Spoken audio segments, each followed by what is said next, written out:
going. And we should be going live. Hello. How has everybody's week been? How's your week been? How's life? How's the universe? How's everything? Hello to John. Like I said, I don't know how to say that. Sorry you're not feeling well. Hope it's, recovered quickly and there's no long-lasting damage. Oh god, I'm not all there. Hello Harry. How you doing? How's things? How has everybody's week been? I got older. Well, technically we all get older, but I actually aged over the last week, so I am now an year older. The damage was already done a long time ago. Okay, fair play. Hello Simon, how you doing? How's things? All good here, thanks? Nice. That is my awkward way of saying I'm now, yes, leveled up, as John says. And a whole 26. Hello Joe, how you doing, man? Thank you very much. Most people, say, oh, how does it feel being, a year older? Exactly the same as it did last week. Because I was 25.9 or whatever. So yeah. No, not much change. Although, I do now own a Steam Deck. See, there's the ring light. We can have double reflections. Actually, triple reflections if I get both lenses.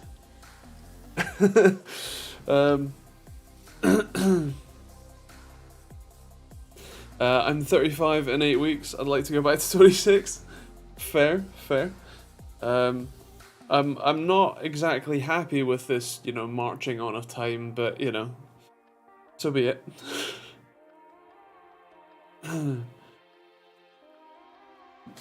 Oh dear.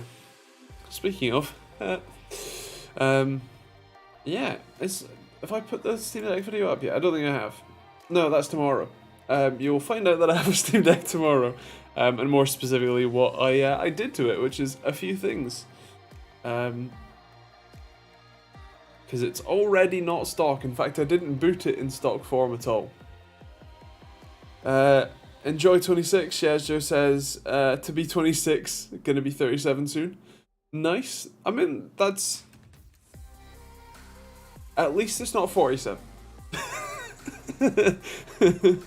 I'd like to shed half my age and go back to 26. Well, live and learn.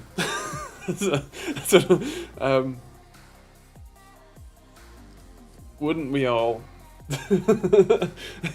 I don't really know what to say to those sorts of things. I've heard that phrase plenty of times, or that sentiment plenty of times. But since I'm currently young, I don't know what it's like to be older, and therefore I unfortunately cannot relate.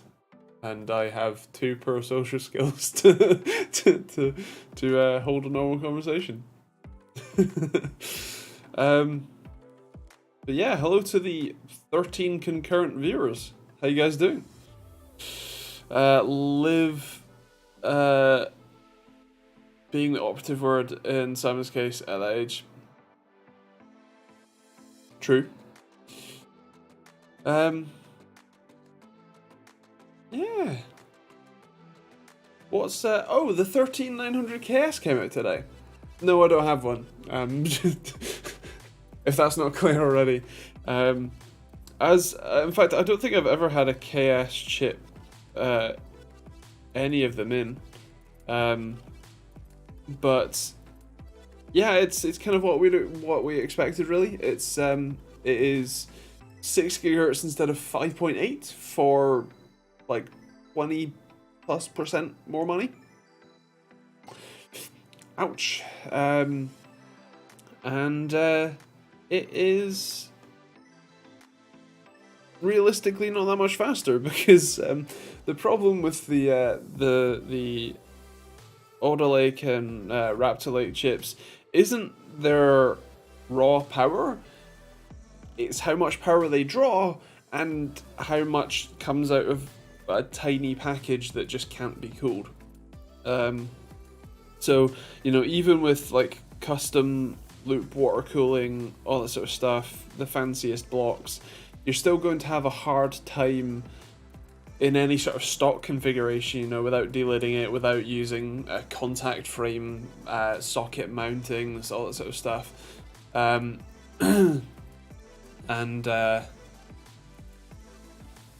yeah, that's yeah, a lot of heat output from such a tiny chip. You can't cool it. I got asked today by a beard appreciation page if I'd do an OnlyFans. I said it'd be a no fans or a traumatized fans account if I had. Oh, nice. Still working on the time machine, just in an i29-999990 or 2900K CPU and motherboard with DDR36. Lol, nice. My monitor has lines as if it has burn-in whenever I put it above 120 Hz. Any ideas? So, Ty, the question I would ask you is what refresh rate is your monitor meant to run at?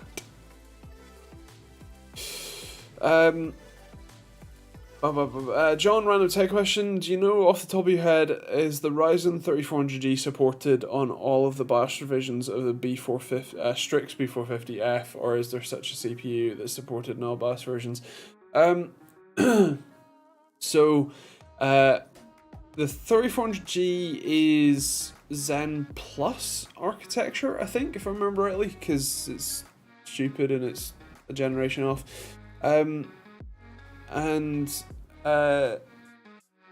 So I think so. I think it should.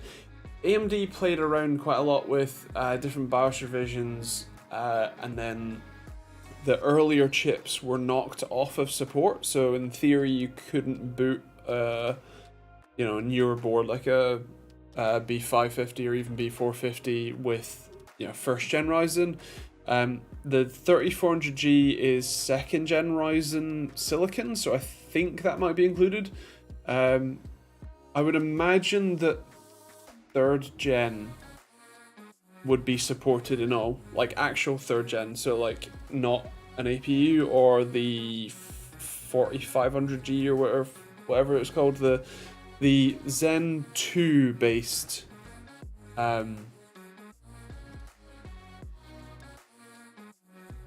APU, if you need an APU, that is, would be the one that I would sort of more guarantee would be in most BIOS versions of B450. Although seeing it as an APU, actually maybe not. 3400 is probably fine. Ty, the highest is 144 Hz. Works fine on 120 Hz and below. So the lines on the screen, if they're not present at other refresh rates, right? So like you're saying, if you're on it at 60 Hz or something and you don't see them, it's unlikely to be a problem with the panel.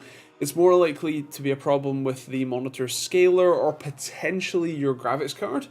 What you could try is using a different display input and therefore a different display cable. So if you're currently using HDMI, if you can, maybe try using DisplayPort instead, assuming the monitor has that. They normally do, especially if it's a 140 Hz monitor. And so I would try a different input and a different sort of output, I guess, and therefore a different cable, because then you can rule out that it's a problem with any one of those things, right? So if it still happens on DisplayPort, then that probably means that it's a problem with the monitor more than likely, and therefore it's, you probably need to return it if you can, or submit an RMA, a return request to get it repaired.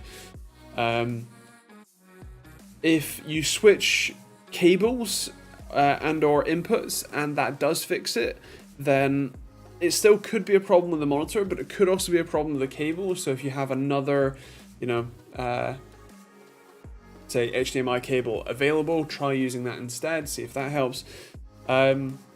yeah, I think you want to troubleshoot through a few steps to try and isolate the problem, and then once you have the problem isolated, you can then go from there to work out what you need to do. Have you had any ideas you've been inspired by as a result of your latest At The Wheel video? So one guy suggested, just buy a project car, bro. It's great content.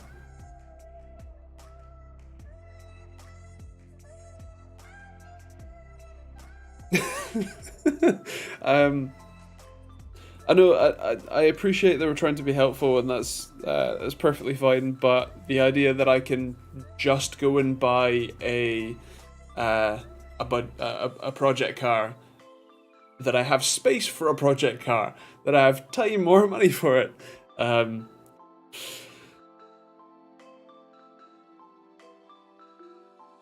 So yeah, on that regard, not quite. There were a few sort of conflicting opinions as well in the comments, as you would expect. But I do want to. I still want to do, obviously, repair videos, because I'm gonna be repairing our cars anyway. So if I can, make content that's useful and helpful to people and entertaining, then more better.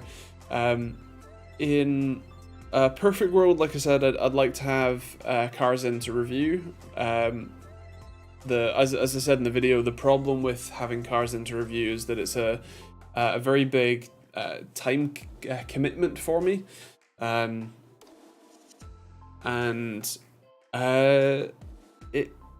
it's very difficult to arrange, basically, because it takes an awful lot of time for me to you test drive the car for like a couple of days to work out if it's actually any good or not, work out if the ergonomics of things, if the handling actually works, if the whatever, all the different features and things are actually useful or not.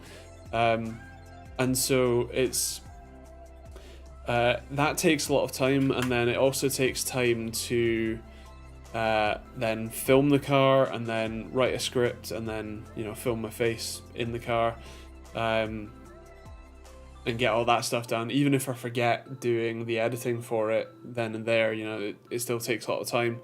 And on top of that, I still need to do at least at this point 2 tech videos a week.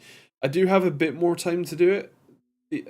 These days I've kind of arranged things a bit better, so it's something that I do want to try. I want to give Hyundai a message again. They offered an Ioniq 5 late last year, but we didn't end up getting it arranged, so I'd like to get one of those in and do some stuff with that. But yeah, I'm not 100% sure.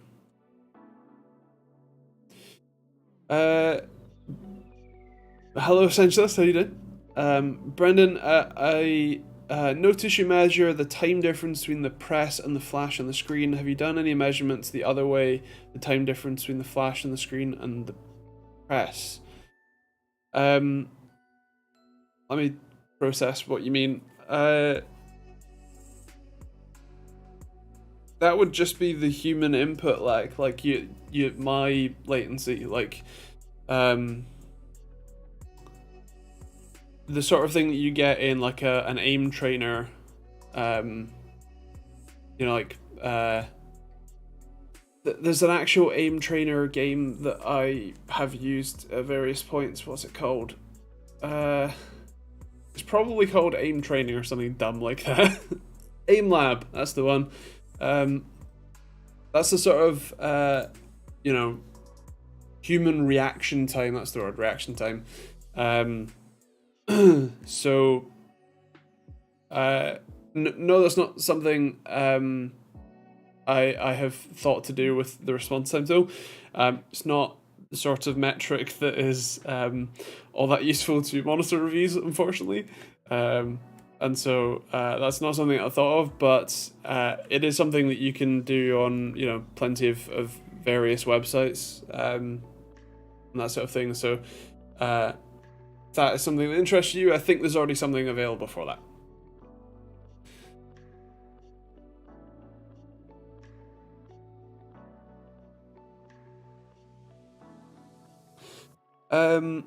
I've tried multiple DisplayPort cables, could be my GPU, but performs pretty well. Quite an odd one. Yeah, I mean, it's perfectly possible that it is a problem with the monitor scaler, as in the sort of chip on board that takes in the digital signal from, say, your DisplayPort cable and then converts that into a grid of voltages for the actual panel itself. And it could just be that there is, especially at, over 120 hertz, perhaps the memory register that stores that, or the memory registers or whatever that store that line or those lines are slightly faulty. Not enough, it's stable enough that at 60 hertz or 100 hertz or whatever it works fine, but at 120, 144 it's changing too quickly and starts falling over basically.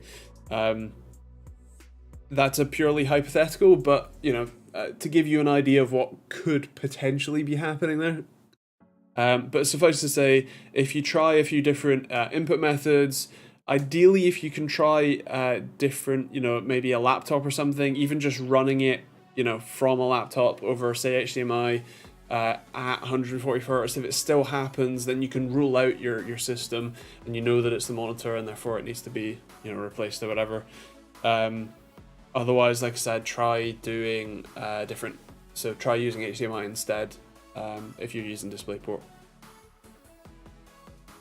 I get my car back on Monday. I got a copy of the bill that was sent to my insurer. Glad I didn't have to pay for it. New subframe, new door, new sliding rail, paint, and other parts and labour for $8,000. Do you know what? It's kind of surprising that it's worrying to me that $8,000 for what is a relatively major repair doesn't sound that bad. Obviously, if it was something that I was if it was my car, and in a hypothetical world where I'm the one repairing your car, I wouldn't have, I would have used like secondhand parts, I would have used, whatever, and therefore it wouldn't have been that high. But from a repairing a relatively new vehicle to dealership standards, that's not bad.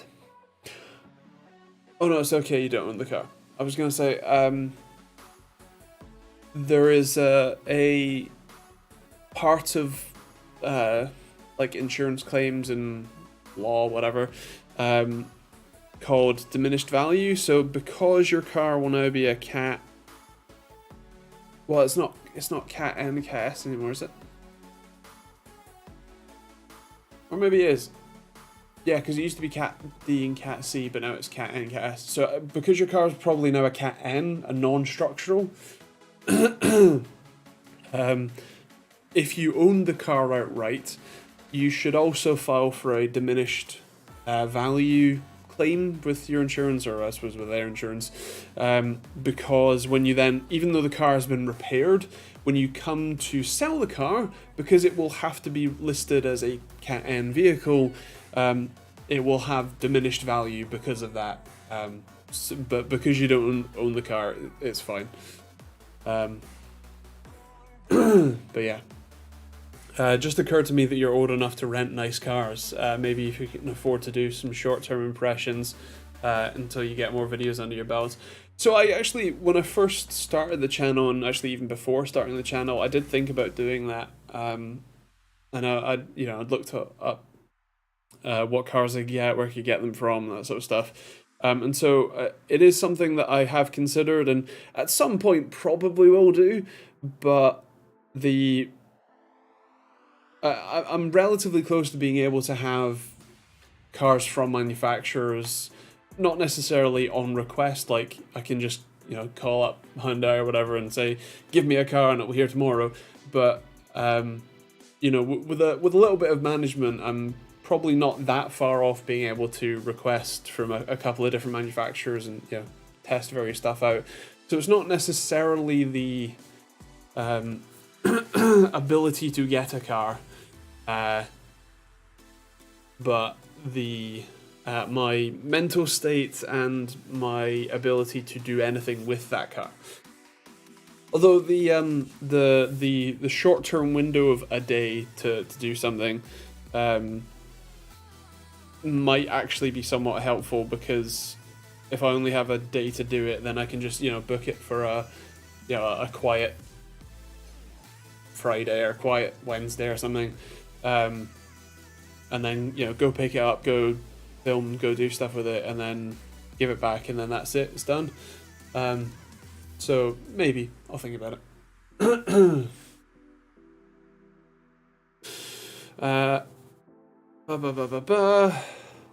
Hello Chris, how you doing? I'm surprised if I got much more than 3k for my car. Yeah, I only got 1600 for my Volvo, so I know the feeling.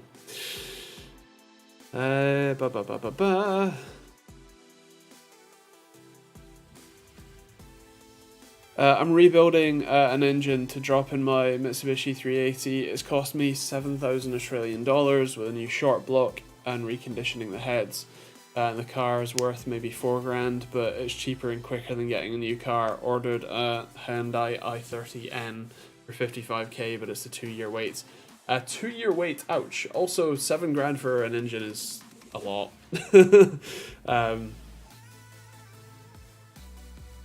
Obviously, brand new, that's not bad, but still a lot.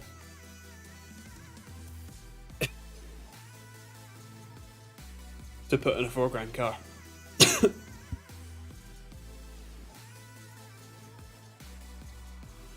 Apologies, my throat went great today.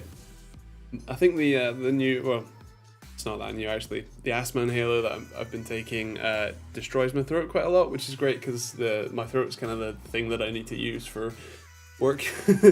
But yeah. 7k, does it come in gold foil? Yeah. No, I'm in a brand new short block, even a 4-cylinder. Reconditioning heads means tearing them apart, which means machine shop time, which means $250 an hour or something stupid. Well, it's not stupid, it's valuable work, but from most people who work hourly are paid like $10 an hour at most. Stupid by comparison. Joe, thanks for the reminder.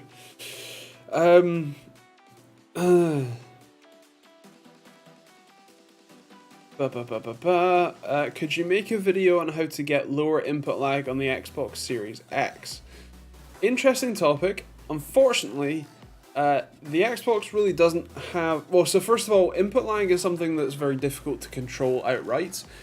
Most monitors, especially most gaming monitors, to clarify, generally take under a frame to draw a new... or to actually, draw the newest frame, right? So they generally don't queue frames up, they don't whatever, so there's very little in the way of input lag on the monitor. Obviously there's nothing you can do on the cable, it's speed of light through copper. And then on the console side of things, even on PC, there really aren't many different features or options you can do to reduce your input lag. Things like changing settings, and obviously people like Nvidia and AMD both now offer input lag reduction modes, Radeon anti-lag and Nvidia Reflex. Reflex is on a game level, anti-lag is on a driver level, but it is worth noting that consoles generally don't have those sorts of options, and also don't allow you to change the settings of the game, and so you have even less control over what you can do there. So the short answer is, unfortunately, I don't think that I can. One, because I don't own an Xbox Series X, which would make that difficult. And two, because I don't really think that you can do much anyway. I don't think that there are many settings you could change to reduce your input lag there. The best thing to do is get a monitor that has as low input lag as possible, which, like I said, practically all gaming displays have under a frame of latency already. So yeah. Ba, ba, ba, ba, ba. Being in an i30 was worse than a Skoda Rapid, Mazda 3, and Honda Civic that I was also in. Interesting comparison, fair. I haven't driven the i30 or i20Ns actually. My time at the SMMT test days is almost always spent driving electric vehicles. Although I did drive a Mustang Mach-1, which was... I felt a bit let down. So yeah. Ba ba ba ba ba. A new RB26 is $30,000 Australian dollars without turbos. Well, yes, but that is also an RB26. It's like asking how much a new 2JZ is. I would say an LS, but those are in every vehicle in America, so they're actually quite cheap. Yeah. Is it possible that a defective monitor can make a PC crash? I have issues with flickering and crashing on the specific monitor when adaptive sync is on. To some degree, yes. I mean, the thing about adaptive sync is that what happens is the monitor relinquishes its refresh control to your graphics card. And the graphics card is controlled by the drivers, and if the drivers have an issue or the monitor has an issue reporting back or whatever else, that can cause instability in the driver, or essentially what is likely happening is there's lots of errors happening in the background, but obviously drivers don't just give you an error box every time something goes wrong, because there would only be error boxes. So they quietly try and handle things, but if that breaks stuff, then yeah, that can cause crashing, especially with adaptive sync. If you didn't mention the adaptive sync, it would be less likely for me to suggest something, but adaptive sync in particular could potentially have effects like that.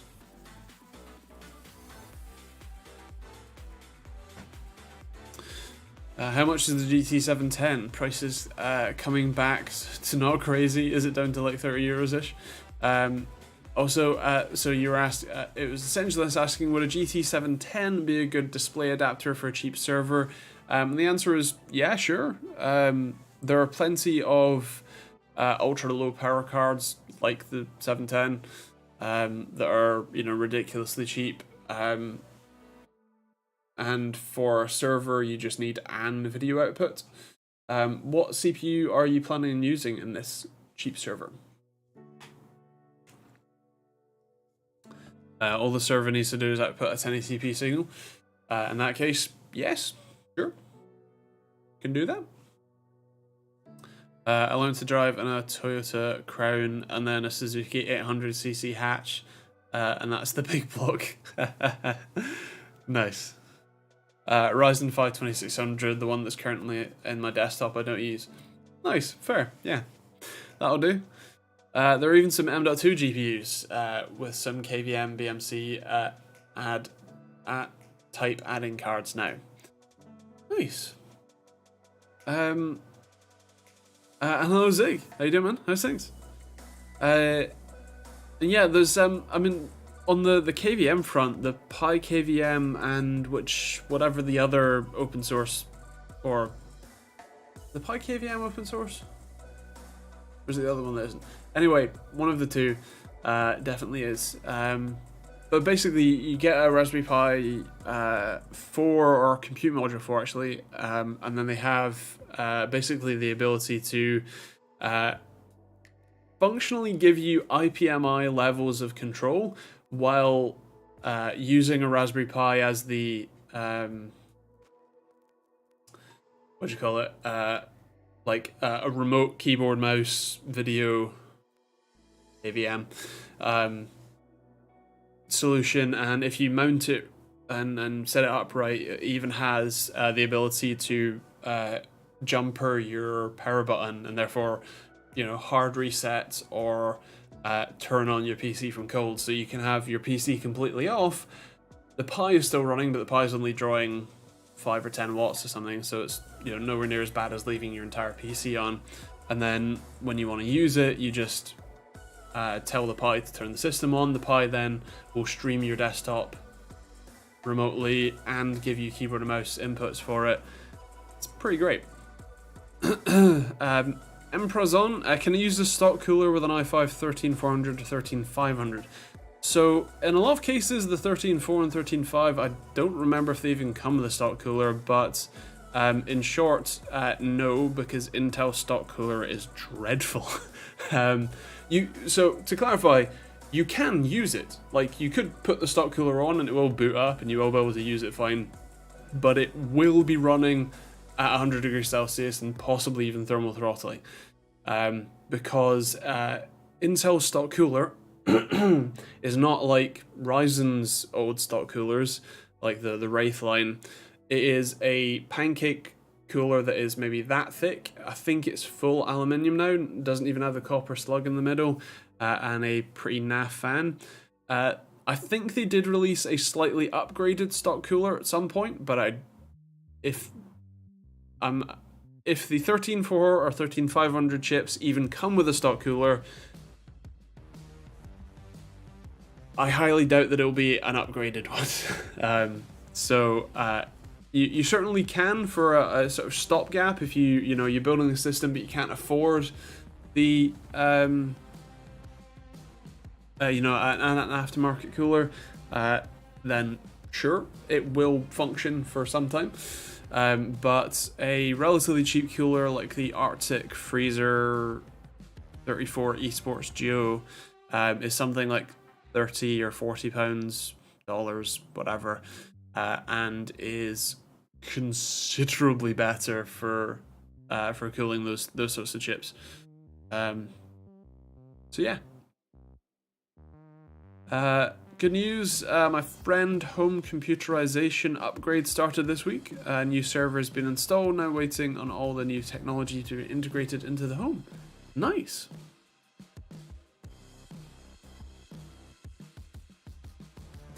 Andy, can you ask ASRock to review the Z790 Phantom Gaming Sonic the Hedgehog, please?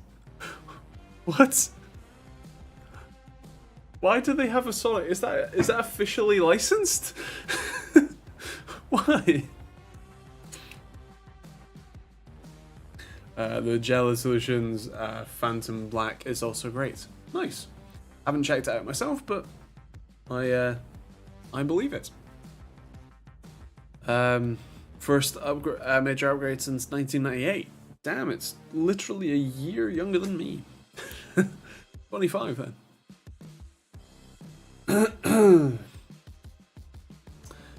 What's the buzzing, tapping noise in the background? I kept thinking it was my kitchen, but it's coming from the stream. Well, there is music playing, and it could also be me fidgeting and or my PC running, but it's probably either the music or me fidgeting. Can B660 fully utilize the 13400, or do I need B760? There really isn't much of a difference. The only catch is that B660 will likely need a BIOS update to support the 13th gen chip, and it is unlikely that if you bought a B660 board today, it would have had a compatible BIOS update installed already. In maybe 6 months' time, a B660 board should have had a BIOS update to support the 13th gen chips without much problem. And I don't think that Intel does a BIOS upgrade program like AMD does, or at least used to, where they send you a low-value chip. They charge you a deposit for it, and then when you send the low-value chip back, they give you your deposit back. Therefore, it's a free service, but you have to have the up 50 quid or whatever it is for the deposit for the chip. I don't think Intel does that. I think you would need to send it back to the retailer that you bought it from for them to update it for you, and then then you can have it back. Whereas B760 will come with a compatible BIOS straight out of the box for sure. But functionality-wise, assuming you can boot both of them, there really isn't much of a difference. A B760 board might have a little bit better storage connectivity, possibly memory support, but realistically the memory support is only a big deal if you're like overclocking, and it's a B series board, so you're not. Andy, can you please review the Maxon RTX 4080 Waifu Edition, please? Of course you're asking for that. No, is the short answer. I'm just about to make a build from spare parts, a 3900X, but B450 motherboard. Do you think that'll be fine? An Asus Strix board.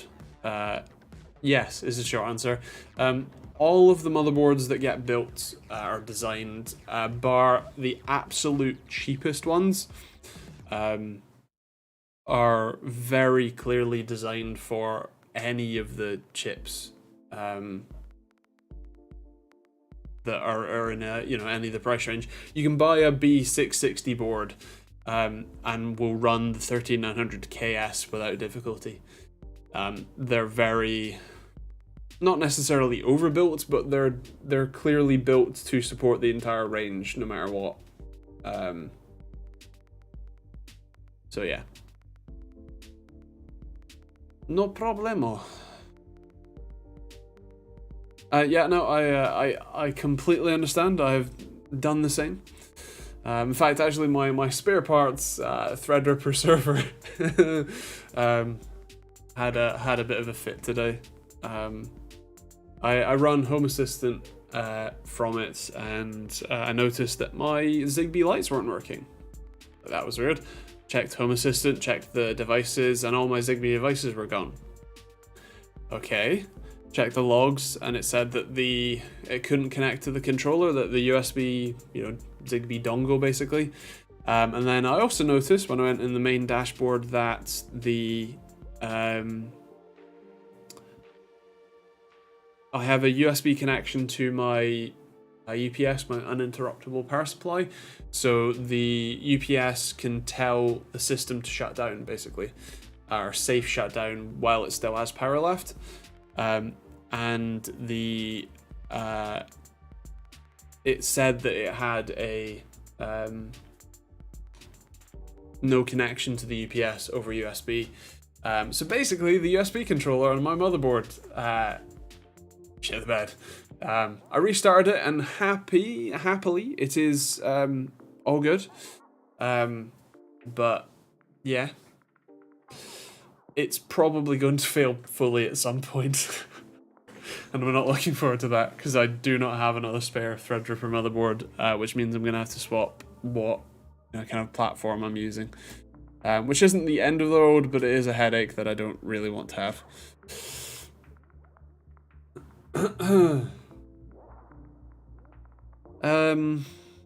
Any suggestions for good specs for only video editing, no games? So generally speaking, your CPU and RAM become a lot more important. Your graphics card is a lot less of an issue. It is still useful to have a graphics card. There is, in fact, the majority of editing programs have hardware acceleration. You're probably going to want to look for an NVIDIA graphics card for that, but it could be something like a GTX 1650 or something like that. The performance is generally not that big of a difference, so not big a deal. For the CPU, you generally want more cores. As a general rule, I think Premiere and the Adobe suite in general still roughly prefers Intel CPUs as a general consensus, but you do get more raw horsepower from, well, it depends what your budget is, right? But, if you're going with a 17950X, for example, 13900K is sort of similar, potentially better in Premiere, but maybe worse in, say, Handbrake or DaVinci Resolve. So 6.5 dozen. But spend more on your CPU, get a lot of RAM. Like, I use 64 gigs of RAM and I use all of it for editing 4K videos and After Effects and that sort of stuff. So I would say probably a minimum of 32 gigs, 64 if you can. Graphics card isn't all that important, but it is very useful to have a decent one. And yeah, those are my thoughts off the top of my head. Do you have any spare laptops you could sell? I've mashed my head in the last week looking at gaming ones. I'm afraid I don't, because I really don't get to keep basically any laptops, and any that I do aren't mine to sell, basically. So yeah, but if you have a budget and some general requirements, like say size of the machine, ping me a message and I will endeavor to remember to help. Me and your USB controller have so much in common. Oh dear. I went from a 13900X to 5950X and don't notice much difference, to be honest. Yeah, I mean, are you talking about the, what you call it, in gaming? Because actually the video that I filmed today and that I'll be editing tomorrow is using a 7600X, the 6-core with a 4090, and comparing that to the 17900X, the 12-core. And you might be surprised by how different or not the results are. It's okay, Joe. I forgot to reply to you. Forgetful people. ADHD. Question, do you know any good preamps? My Shure SM58 is nice, but I have to crank the gain to get good volume. Chris has a Behringer PP5 and PP40 preamp. I mean, there's things like the Cloud Lifter or whatever, right? But yeah, no, basically. I would at some point I want to get a decent audio interface, but realistically I don't really need one right now, so yeah. It was faster on benchmarks, but I don't notice in real-time games and apps. Yeah, I mean, you will likely have some performance benefit, but the thing that I generally always say is that unless you have a specific need to upgrade, it's not worth doing. You know, if you actively feel the sluggishness in games, if you actively have to turn settings down to be able to play a game comfortably, and turn the settings down to the point where you're not all that happy playing them, then that's when you should upgrade. If you don't have any of those you know, pain points, as it were, a reason to upgrade, then it's less important. I'm on an 8700K, a GTX 1080 Ti, 64 gigs of RAM. Should I upgrade to the 13900K? Is it worth it? And what's the best video card for Premiere? So Ramiro, are you specifically talking about editing, or are you also talking about gaming as well? Because that will inform the decision quite greatly. The only thing I can find is the Dynamite Stick, Fithead, and Cloud Lifter. Fair. A lot of mixers come with amps on board, but I know you just got a mixer. Only got a 5950X because it was a deal and I can't help it when I see a deal. Fair play. Just for editing. So in that case, yes, I would say the 13900K would be a sizable improvement for editing alone. And it is a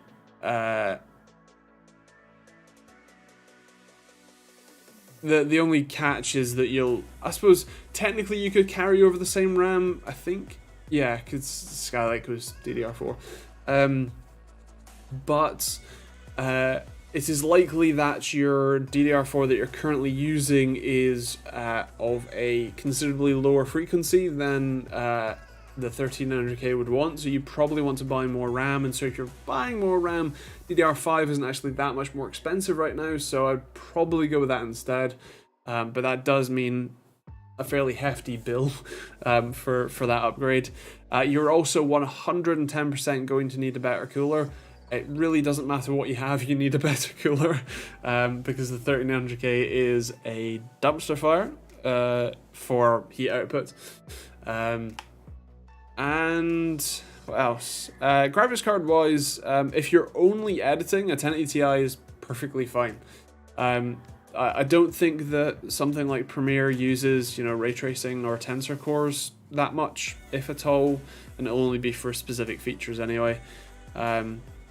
So realistically, you already have a perfectly powerful enough graphics card, so that.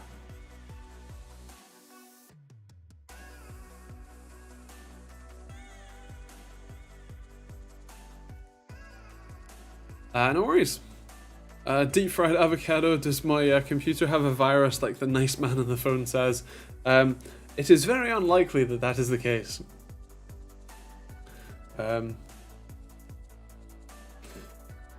Yeah, the number of scam videos that, well, like people busting scammers or deleting scammers' files or whatever, have gone up drastically, which I'm pretty happy with, to be honest, because the less, time they spend terrorizing vulnerable people, the better.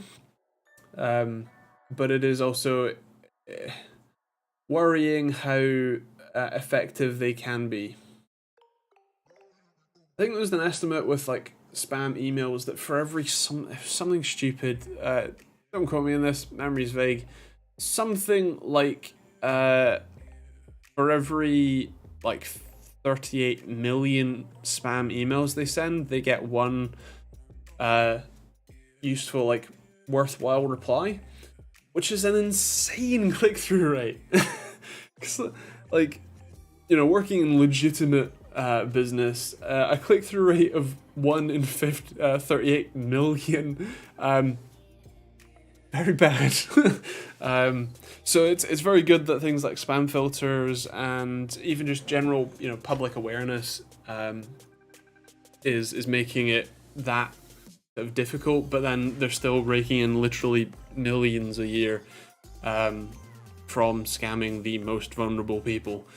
So yeah, me no likey.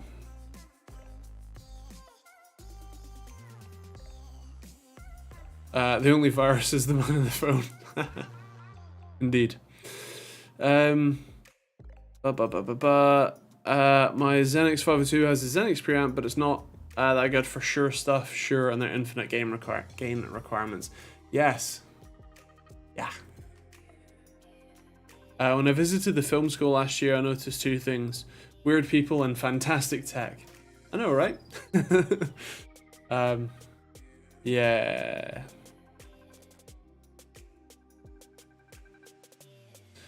Cooler Master has the OCUK has the Cooler Master Sub-Zero, £170 off, now £99. Wow, that's impressive. That's an impressive discount, and also a really weird and, I mean, it's a good cooler from the sense that it's literally Sub-Zero cooling your chip, but a little weird cooler. Not conventional. I've got a virus when I trade. Poor John.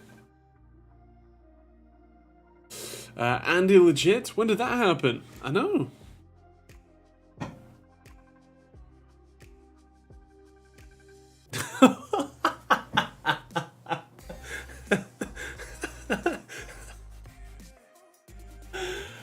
Oof. God damn. It's just on fire tonight. By the way, if you want a really, really good interface, the Motu M2. I got to use it at a local place recently and sounded amazing. Nice. I still somewhat have the shit audio. That's SCHIIT or ICT? IIT, I think it is. Magni and Modi? Magnus and Modius? The big ones. Which are the headphone, DAC, and amp. They're very good. But they are output only. I would like an audio input interface, like a Focusrite Scarlett 2i2 or something. Very good bit of kit. Never really had a need to actually buy one though. Why doesn't a GPU have international warranty? I mean, the short answer, the one word answer is capitalism. The long word answer is no, actually, I don't really know, because money. What if you wanted to review audio equipment, but you got demonetized for naming the company? Perfectly possible. But yeah, no. I'm sure that they could come up with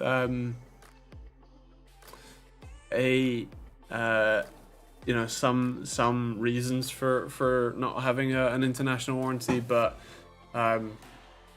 the short answer is that they almost always get sent back to the same place anyway, so they really should. Hello Ryan, I hope you had a nice Christmas and New Year. Bought a Gigabyte M32UC monitor. You've seen it, or can request a sample. I'd like to know optimized settings. So I don't think I've had the UC in. So U is their 4K one, isn't it? And then C would be curved. So it's a VA curved panel. Am I getting that right? Did I decode Gigabyte's monitor name correctly? And 4K 140 Hz VA. I did then. Nice. So the thing with most monitors' settings are that the absolute top end overdrive mode is pointlessly insane. It's mostly there for marketing purposes. Basically, they put it, they crank the overdrive to 11 so that they can then measure a 1 millisecond response time. It's a completely useless measurement, but technically speaking, every monitor does sort of ship with it. With Gigabyte monitors, their second highest is normally their best. So there's the smart overdrive, which is almost always just second to highest. There's picture quality, balanced, and then two others, I think. So normally balanced is the best one from what I've tested. As for every other setting, realistically, it's mostly just down to your preferences and the sort of color accuracy. So, yeah, that. Set it to the sort of either the second highest or the. If you forget Smart OD, mode 2 or 3 out of the 4 will be the best option there. And adjust to taste. I'm on picture quality. It suffers a lot of backlight bleed on the GTA 5 loading screen. It's interesting because backlight bleeding is normally an IPS thing, and it's normally not something that you would see on a VA, basically, which is strange.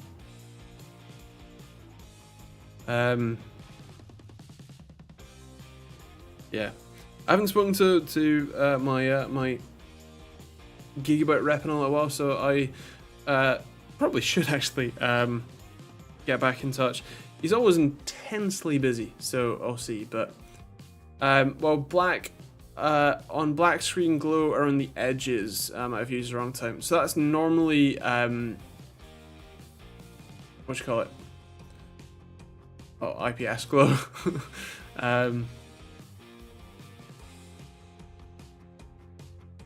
Yeah, backlight bleeding. I think. I'm slightly unsure of myself at the moment in answering that question, but yes. like I said, that's generally something that you find on IPS, because with a VA panel they tend to have very good blacks, and so that's not something you tend to notice. And yeah, Mac could very well be right. That could be a defective screen that you might want to try getting replaced, because that for a VA panel, that doesn't seem right. That doesn't sound right to me. I keep hearing people talk about GTA 5, tempted to play it. You haven't played GTA 5? Come on, man. I suppose you are like 12, so. You'll die before GTA 6 comes out, so might as well. Yeah. Defrag your screen. Remember the days of defragmenting hard drives? Pepperidge Farm remembers. I have i7 10th gen, was wondering what board you'd recommend.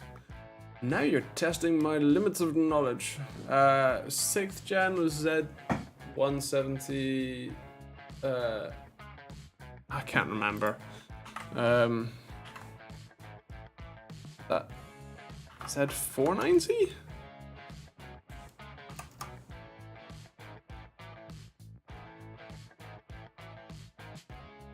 Powered by 10th gen. Yes, I was right. Z490. Nice. So I think the answer is, gosh, it's been a while since I've thought about Z490.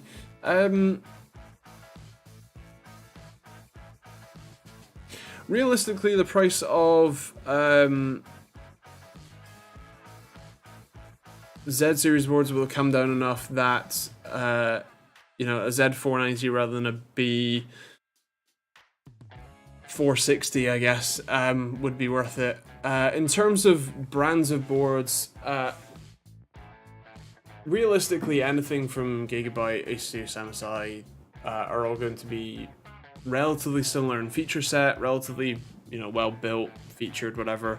You're obviously not going to get any further BIOS updates on them, but yeah, I would look for a mid-range-ish board.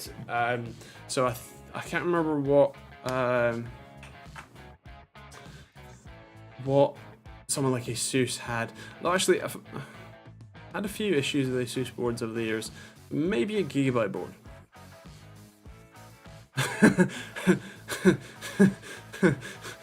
Yes, Chris. Well, actually, no, Chris. After that. So they did have Z490E gaming. God, that's expensive. Holy. Maybe not that one then.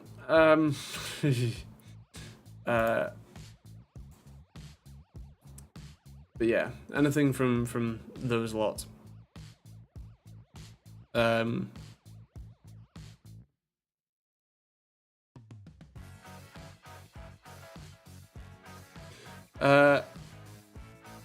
That's what you missed, Joe. Don't go on MSI USA, it's a wasteland. Also, modern IPS is susceptible to backlight bleed because they cheapen the tech to lower the cost. I have an IPS from 2005 that I still use that doesn't have any backlight bleed. Well, that's nice. I would relatively believe that, but yeah, fair.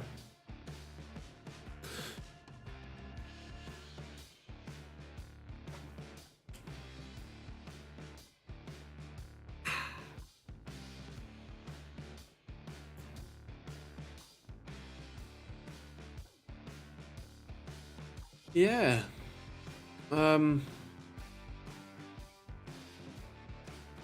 Ratings 32, as in review shows the same bleed. Interesting. I wonder if that's a just general panel type then. I will endeavor to see if he has one in. I can't guarantee anything, but I can certainly ask. But yeah, it's to clarify, it's like, even if I can get my hands on one, it's likely to be a good few weeks, if not months basically. If I don't before you'd see a review basically. Yeah. Issues very helpfully pointing out the links to Patreon and donations and YouTube. So if you fancy supporting my ramblings and idiocy, then feel free to do so. These streams are every Thursday night at 8 PM UK time. So if you have any more questions, you want to pop back next week, or just generally hang out, feel free to do so. Yeah.